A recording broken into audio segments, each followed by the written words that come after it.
أعزائي ومتابعي تلفزيون الخبر المصري في كل مكان، أسعد الله أوقاتكم بكل خير. ومعكم رأفت الديب حمزة محافظة سوهاج، وتحديدا من نجع أبو هريدي بمركز المنشاة، في منزل الطالبة منا السيد عبد القادر الصوينع، الأولى على محافظة سوهاج، إدارة المنشاة التعليمية.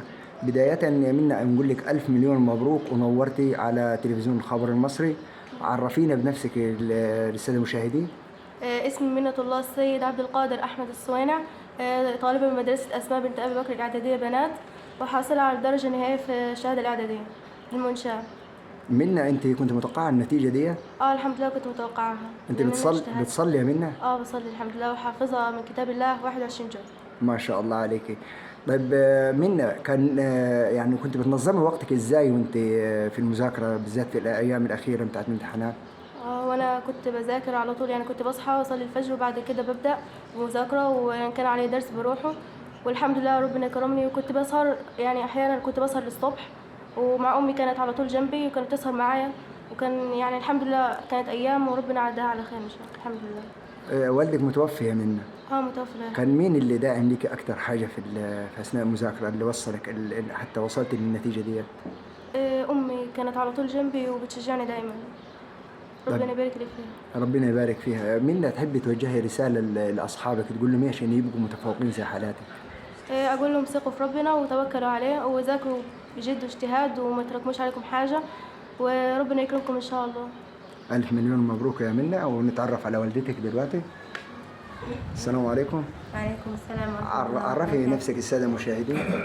وفاء أنور خليفة حماد السوهاجي، مدرس أول ألف لغة إنجليزية لمدرسة المنشاة. أستاذة وفاء، كنت متوقعة النتيجة ديت المنة؟ الحمد لله منة اجتهدت، وكانت تيجي تراجع الامتحانات أول بأول، كانت تبقى مقفلة، والحمد لله تمام.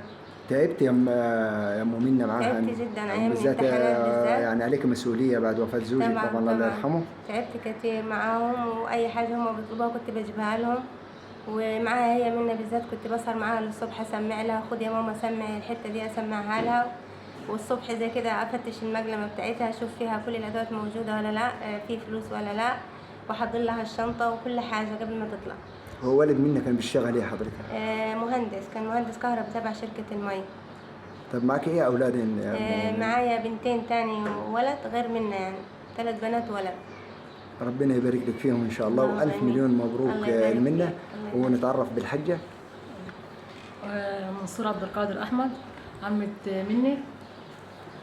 تمام. حضرتك كنت متوقعه النتيجه دي يا منة؟ متوقعاها، لان منة مجتهده، يعني كلهم يعني مجتهدين من هم وصغيرين، ويحفظوا القران برضو من صغرهم، ومهتمين بمذاكرتهم، يعني حتى في الاجازه بيذاكروا برضو. ألف مليون مبروك منة. ونشوف برضو عم منة. السلام عليكم. وعليكم السلام ورحمة الله وبركاته. عرف نفسك السادة المشاهدين. إبراهيم عبد القادر أحمد، فني كبير بشركة مياه الشرب والصرف الصحي، رئيس محطة الرويهب لارتواز المقررة سابقا، وأنا على المعاش حاليا. عم منة الله السيد عبد القادر الصوينع، وأقول لها ألف مبروك على النتيجة وعلى التمييز الخاص به، ونحمد الله ونشكر فضله. كنت متوقع النتيجة دي منة؟ كنت متوقع النتيجة لأنه كانوا مجتهدين وبيتعبوا جدا في التعليم بتاعهم وفي المذاكرة. ألف مليون مبروك منة. نتعرف بحضرتك. دكتور يحيى إبراهيم عبد القادر أحمد، دكتور بقسم اقتصاد زراعي، كلية الزراعة جامعة الأزهر في أسيوط، وابن عم منة. طبعا النهارده بنقول لمنة ألف مليون مبارك، ونتمنى إن شاء الله الاستمرارية سواء كان ليها أو لإخواتها.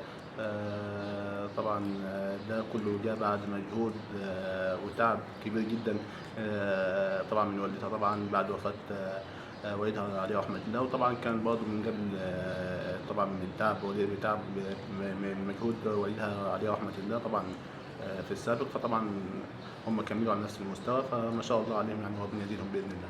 مبروك للاستاذ منة باشا. نتعرف بحضرتك. اهلا بيك استاذ رأفت. اهلا بحضرتك.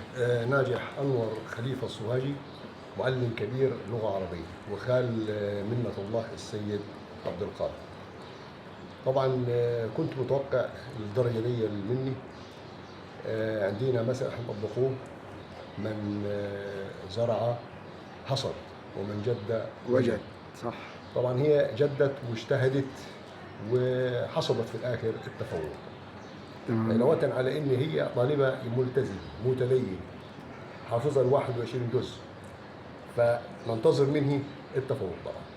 تمام، ألف مليون مبروك المنة. وإحنا يعني لحد كده نكتفي باللقاء الجميل ده معكم، وألف مليون مبروك يا منة، ونشوفك إن شاء الله من الأوائل في الثانوية العامة ونصور معك بإذن الله. ان شاء الله.